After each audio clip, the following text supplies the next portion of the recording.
Today I'm going to show you how to take the B pillar cover off your 2006 to 2011 Honda Civic Coupe.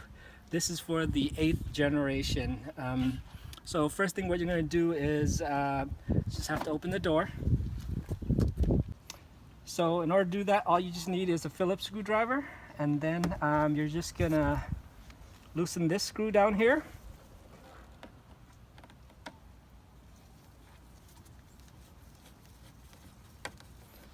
And there we go. Okay. And now that you took that one screw in the back off, all you're going to do is come to the bottom piece here, hold the top, and just push it upwards. And then just pull it out. And that is all.